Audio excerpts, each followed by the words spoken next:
Good morning. एक बार एक गुरुकुल था और उसमें 3 शिष्य थे जिनकी की एजुकेशन पूरी हो गई थी।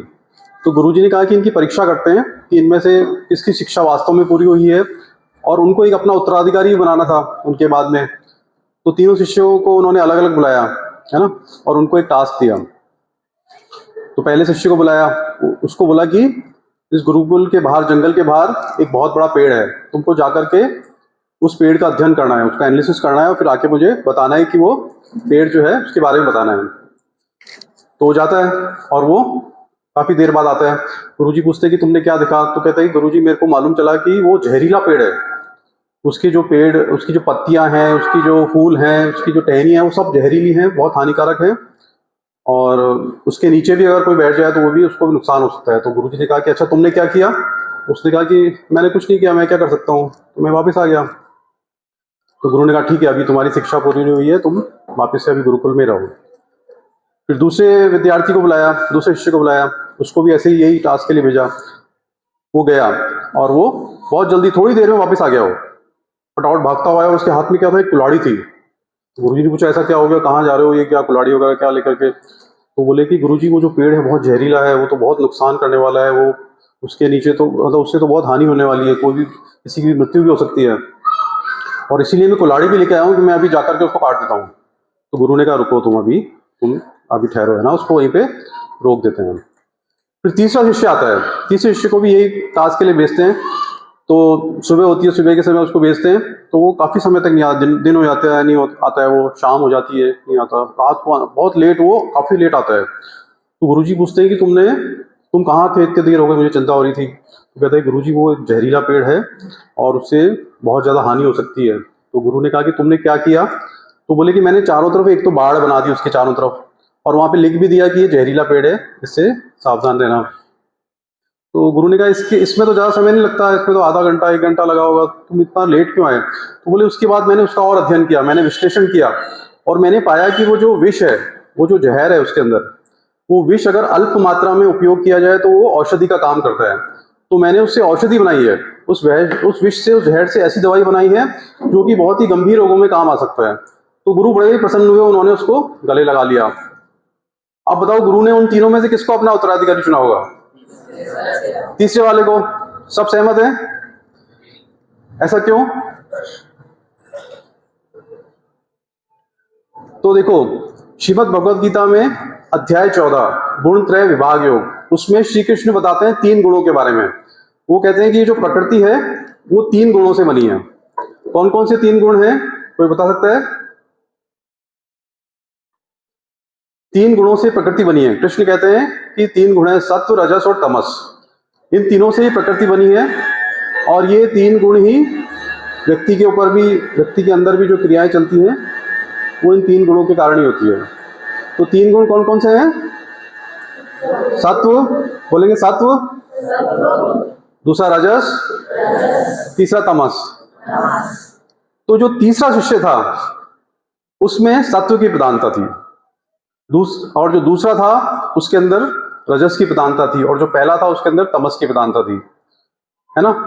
तो सत्व क्या होता है? सत्व प्रकाश का प्रतीक है, सत्व ज्ञान का प्रतीक है ना, नॉलेज का प्रतीक है सत्व। उसको बोलते हैं वो हल्का होता है, वो उससे व्यक्ति की चेतना ऊर्ध्वगामी होती है, ऊपर की ओर उठती है, उससे व्यक्ति की चेतना। वो अच्छे कार्यों में रत रहता है, वो शांत रहता है, वो खुश रहता है, प्रसन्नचित रहता है ना। तो तीसरा शिष्य था वो ज्ञानी भी था, वो शांत भी था, प्रसन्नचित भी था, इसीलिए वो इतना अच्छा सॉल्यूशन खोज पाया। तो उसके अंदर सत्व की प्रधानता थी। दूसरा था जिसने की कुल्हाड़ी लेके आया था, जो काटने वाला था और बहुत जल्दी जल्दी उसने काम किया था, उसमें रजस की प्रधानता थी। रजस मतलब कि जो एक्टिविटीज के लिए रेस्पॉन्सिबल है, हम जो भी काम करते हैं, क्रियाओं के लिए रेस्पॉन्सिबल है, एक्शंस के लिए रेस्पॉन्सिबल है, वो रजस होता है ना। उसको लाल रंग से डिनोट करते हैं। और रजस जिसमें ज्यादा होता है वो बहुत ज्यादा अधिक हो जाता है, तो वो बहुत बेचैन रहता है, व्यग्र रहता है, परेशान रहता है ना, इधर से उधर भागता रहता है, वो चुपचाप नहीं बैठ सकता, वो कंट्रोल अपने आप को नहीं कर सकता। तो रजस की प्रधानता से ये होता है। तो दूसरा शिष्य क्या था? वो बहुत जल्दी गया, फटाफट से उसने डिसीजन लिया, इसको काट देते हैं। अच्छा, तीसरा, पहला जो था जिसने कुछ भी नहीं किया, उसमें तमस की प्रधानता थी। तमस मतलब कि आलस्य का प्रतीक, मोह का प्रतीक, अंधकार का प्रतीक, अज्ञान का प्रतीक। तो उसमें आलस्य की भावना थी, उसने कोई एक्शन नहीं किया, कुछ भी नहीं किया उसने। तो ऐसे 3 तत्व हैं और ये तीनों तत्व हर व्यक्ति में होते हैं, लेकिन इनमें से किसी एक की प्रधानता होती है ना। अब देखो, एक ही परिस्थिति थी, एक ही वृक्ष था, लेकिन 3 अलग अलग बालकों ने, 3 अलग अलग विद्यार्थियों ने अलग अलग निर्णय लिए। एक ने कुछ भी नहीं किया, एक ने बोला काट देंगे, तीसरे ने बोला नहीं, इस विष से हम औषधि बनाएंगे। तो तीनों का माइंडसेट अलग था। तो जीवन में माइंडसेट बहुत जरूरी है। जिसका जैसा माइंडसेट होता है उसकी लाइफ वैसी होती है। यस और नो? जोर से बोलेंगे, यस और नो? तो हमें अपना माइंडसेट कैसा बनाना है? तीसरे वाले की तरह, या पहले वाले की तरह, या दूसरे वाले की तरह? तीसरे वाले की तरह। तो सत्व, रजस और तमस के बारे में बात कर रहे थे, इनमें से कौन सा सर्वश्रेष्ठ है? सत्व। और उसके बाद अच्छा, अगर किसी व्यक्ति में सिर्फ सत्व ही सत्व है, रजस और तमस नहीं है, तो क्या वो सही है? नहीं। क्यों? तो वो क्या बन जाएगा? तो सन्यासी हो जाएगा, कुछ भी नहीं कर रहा वो, है ना। सत्व तो बहुत है उसके अंदर, अच्छे गुण तो बहुत है, लेकिन वो एक्शंस नहीं ले रहा। रजस नहीं है उसके अंदर तो एक्शंस नहीं ले पा रहा, और तमस नहीं है तो विश्राम भी नहीं कर पा रहा। तो इनकी इंपॉर्टेंस भी है। तीनों चीजें, तीनों गुण हमारे अंदर होने चाहिए, तीनों का संतुलन भी होना चाहिए, है ना। सत्व से हम जो है आध्यात्मिक प्रगति करते हैं, नॉलेज गेन करते हैं, हम सुखी रहते हैं, प्रसन्न रहते हैं। रजस से हम एक्शंस करते हैं। आप खेलते कूदते हो, है ना, पढ़ाई करते हो, कुछ भी करते हो, तो एक्शंस रजस की वजह से करते हो, तो वो भी इंपॉर्टेंट है। और विश्राम, रेस्ट करते हैं, तो तमस भी होना चाहिए। अगर आप दिन भर थक गए और रात को आपको नींद नहीं आ रही है, तो वो भी समस्या है। तो तीनों गुणों की इंपॉर्टेंस है, लेकिन तीनों में प्रधानता किसकी होनी चाहिए? सत्व की प्रधानता होनी चाहिए। किसकी प्रधानता होनी चाहिए? और उसके बाद रजस की। तो कृष्ण यही कह रहे हैं कि 3 गुण हैं, ये प्रकृति त्रिगुणमयी है, और व्यक्ति को सत्व, रजस, तमस संतुलित होना चाहिए, लेकिन सत्व जो है वो नियंत्रण कारक होना चाहिए। एक बार एक राजा था, उसके 3 सेवक थे। उसने कहा कि मैं इनकी परीक्षा लेता हूं, ये मतलब कितने समझदार हैं, कितने बुद्धिमान हैं। तो उन तीनों को उसने एक टास्क दिया। उसने कहा कि तुम जाओ और जो मेरा बगीचा है वहां से फल इकट्ठे करके लेके आओ। तो पहला जो था व्यक्ति, पहला जो सेवक था, वो गया और उसने हर पेड़ के पास गया। उसने देखा कि कौन सा पका हुआ फल है, उसको तोड़ा। जो पका हुआ था उसको नहीं तोड़ा। ये भी ध्यान रखा कि किसी पेड़ को हानि ना हो। ऐसे करके वो एक टोकरी भर के फल ले आया। राजा बहुत खुश हुआ, उसको इनाम दिया। दूसरा जो था वो फटाफट से गया और उसने खूब सारे फल तोड़ लिए, चाहे वो पके थे चाहे अध पके थे, जो मिला हाथ में फटाफट तोड़ा। उसने बहुत जल्दी से वो पूरा टोकरा भर के ले आया राजा के सामने। तो राजा थोड़ा नाराज हुआ उससे कि तुमने ये क्या किया, तुमने बहुत सारे ऐसे फल जो अभी पकने वाले थे उनको भी तोड़ दिया। उसको फटकार लगाई। और तीसरा था वो आलसी था। उसने जाकर के क्या किया, उसने कहा कि इतनी मेहनत क्यों करूं मैं, नीचे पड़े हैं बहुत सारे फल, उठा लेता हूं। अब वो भले ही थोड़े खराब भी थे, कोई किसी गिलहरी ने खाए हुए थे, ऐसे करके कुछ गंदे भी थे, उसने उठा लिया और वो टोकरी भर के लिया है। तो राजा उससे बड़ा नाराज हुआ और उसको क्या किया, नौकरी से निकाल दिया। तो अब तीनों में पहले वाले में क्या अधिक था?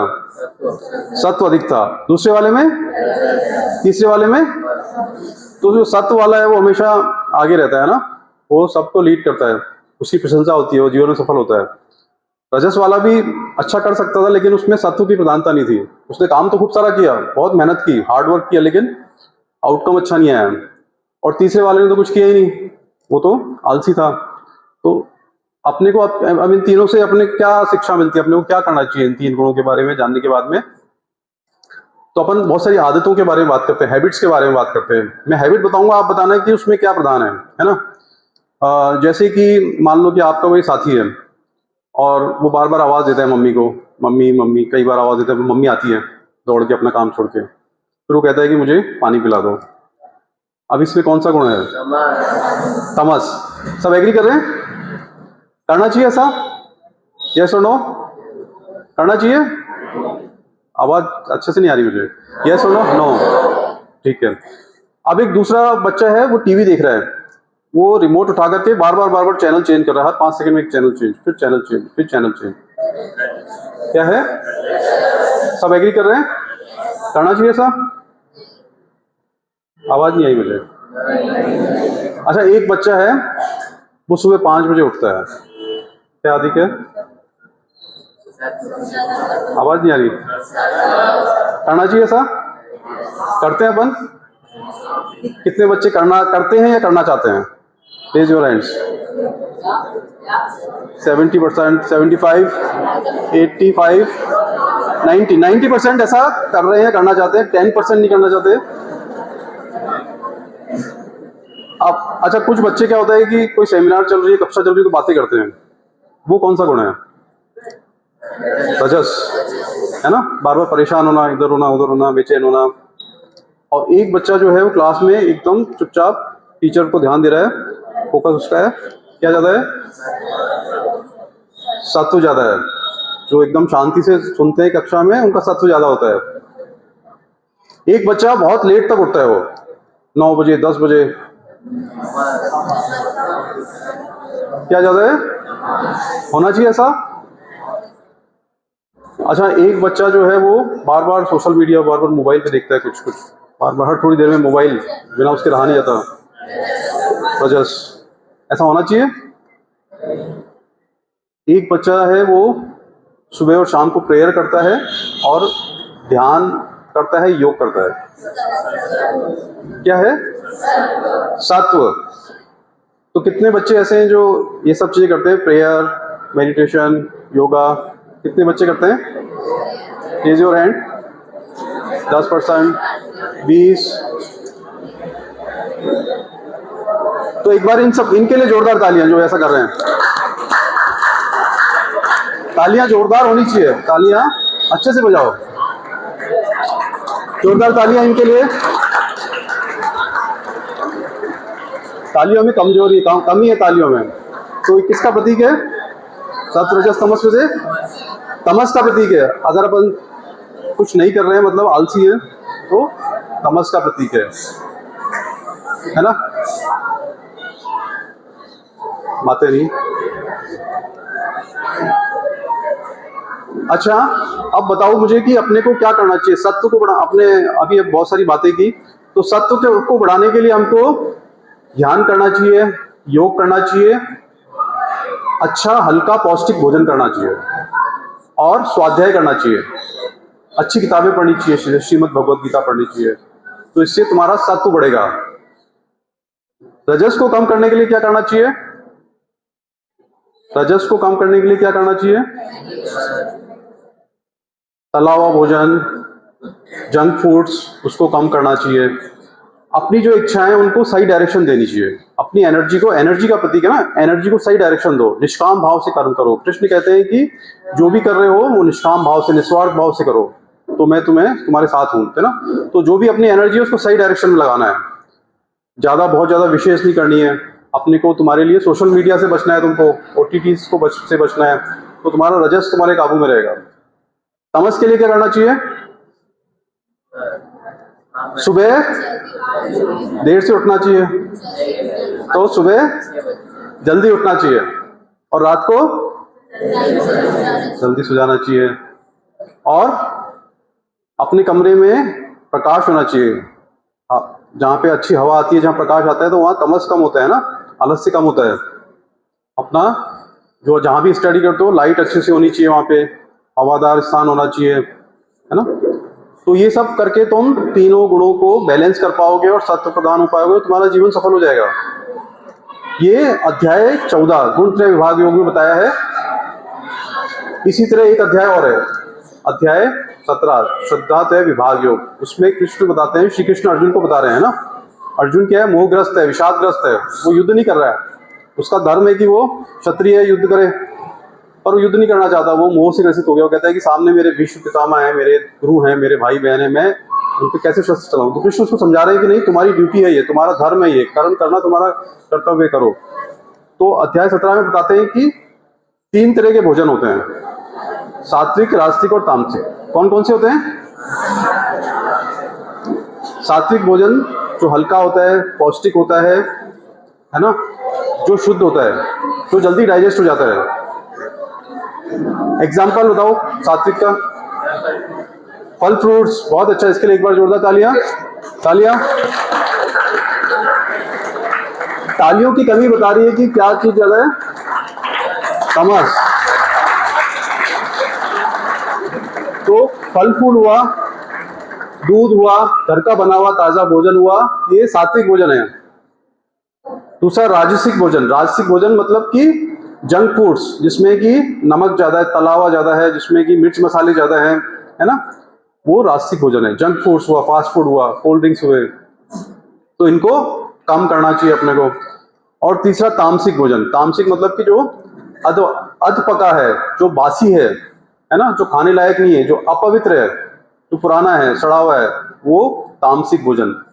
जैसे कि आपकी मम्मी ने खाना बनाया, आपने खाया नहीं, और 2 दिन बाद वो, अभी तो बनाया तब तो बहुत अच्छा था, सात्विक था, वो 2 दिन बाद में क्या हो जाएगा, तामसिक हो जाएगा, है ना।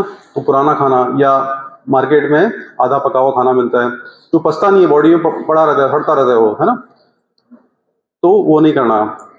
तो 3 तरह के भोजन है, हमें सात्विक भोजन ही करना है। अगर हमें जीवन को सक्सेसफुल बनाना है, सफल बनाना है, तो सात्विक भोजन ही करना है।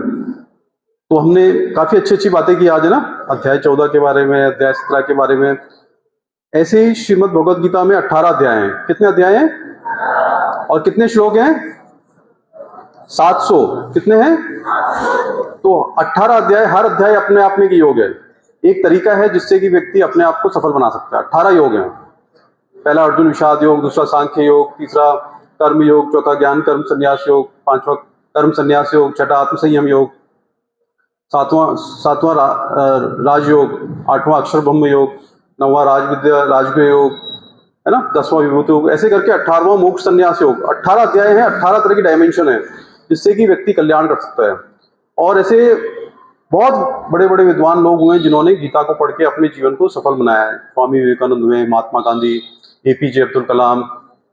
अभी रिसेंटली एक बालिका ने 2 पदक जीते ओलंपिक के अंदर, उसने इतिहास बनाया। भारत की एकमात्र व्यक्ति जिसने कि एक ही ओलंपिक में 2 पदक जीते हैं। कोई नाम बता सकता है? मनु भाकर। तो मनु भाकर से जब पूछा कि उसने तुम्हारे फाइनल में जब तुम निशान लगा रही थी, तब भाकर जो थी वो, उसने 2 मेडल जीते, और वो एक अपने आप में इतिहास बनाया उन्होंने। तो वो कहती है कि श्रीमद् भगवद गीता का जो वचन है कि निष्काम भाव से कर्म करो, उसकी वजह से ऐसा हो पाया। तो इतना अच्छा महान ज्ञान है, इसको हम अपने जीवन में उतारेंगे। यस और नो? तो एक बार हम संक्षिप्त ध्यान करते हैं। आंखें बंद करेंगे सब लोग, आंखें बंद। रीढ़ की हड्डी सीधी, रीढ़ की हड्डी, गर्दन, गला और सिर एक सीध में, एक सीध में। सिर से लेकर पांव तक शरीर स्थिर है। आंखें बंद कर लो। Keep your eyes close. आंखें बंद। सिर से लेकर पांव तक शरीर में कोई गति नहीं है, ना हाथ हिल रहे हैं, ना पांव हिल रहे हैं, ना आंखें हिल रही हैं। सिर से लेकर पांव तक शरीर का हर अंग स्थिर है। अपना ध्यान अपनी श्वास पे लेके जाएंगे, नासिका के अग्रभाग पे, जहां से श्वास हमारे शरीर में प्रवेश करती है, वहां पे ध्यान लेके जाएंगे। नासिका के अग्रभाग पे, जहां से श्वास शरीर में प्रवेश करती है और जहां से शरीर से बाहर जाती है, पूरा ध्यान नासिका के अग्रभाग पे। और श्वास को ऑब्जर्व करना है, उसको, उसकी गति को बदलना नहीं है, श्वास को देखना है, साक्षी भाव से श्वास को देखना है। आती हुई श्वास को, जाती हुई श्वास को।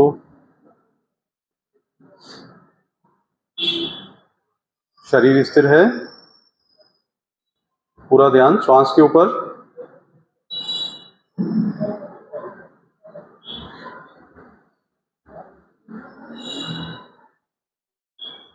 मन शांत है।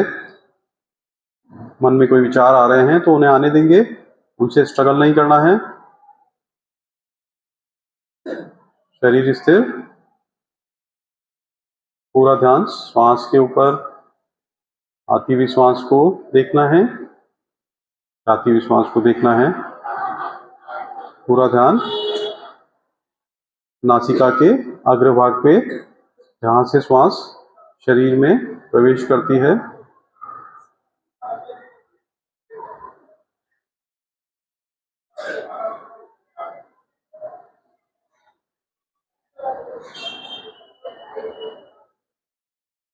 शरीर स्थिर है, श्वास धीमी है, मन शांत है,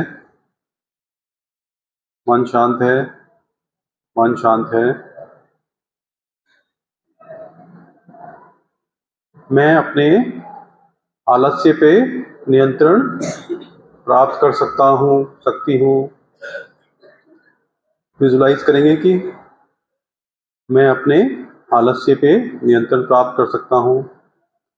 मैं अपनी सभी नकारात्मकताओं पे विजय प्राप्त कर सकती हूँ। मैं अपनी इच्छाओं को, अपनी ऊर्जा को सही दिशा दे सकती हूँ। मैं दिव्य हूँ, मैं पवित्र हूँ, मैं ज्ञान से युक्त हूँ,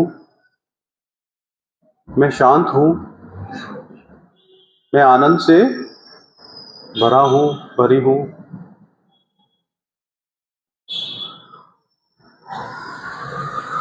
मैं अपने जीवन में प्रसन्न रहने के लिए और सफल होने के लिए कटिबद्ध हूँ। मेरा जीवन मेरे परिवार, समाज, राष्ट्र के लिए महत्वपूर्ण है और मैं दृढ़ संकल्पित हूँ अपने इस जीवन को महानता के ओर अग्रसर करने के लिए। अब अपने सारे प्रयासों को छोड़ देंगे, आंखें बंद ही रखते हुए सारे प्रयास छोड़ दें। शरीर में जो भी हो रहा है उसको देखेंगे क्या हो रहा है। Keep your eyes closed. शरीर में जो भी हो रहा है, घटित हो रहा है, उसे होने देंगे, उसे साक्षी भाव से देखेंगे।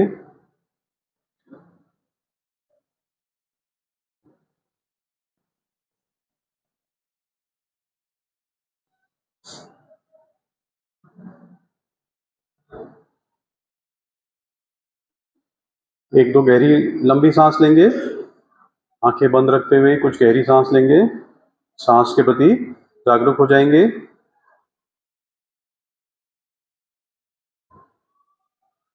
अब अपने शरीर के प्रति जागरूक हो जाएंगे, सिर से लेके पांव तक शरीर के प्रति जागरूक हो जाएंगे। Be aware of your body.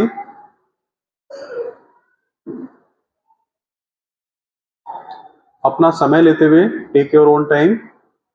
जब भी मन करे धीरे धीरे आंखें खोल सकते हैं, कोई जल्दी नहीं है। Take your own time.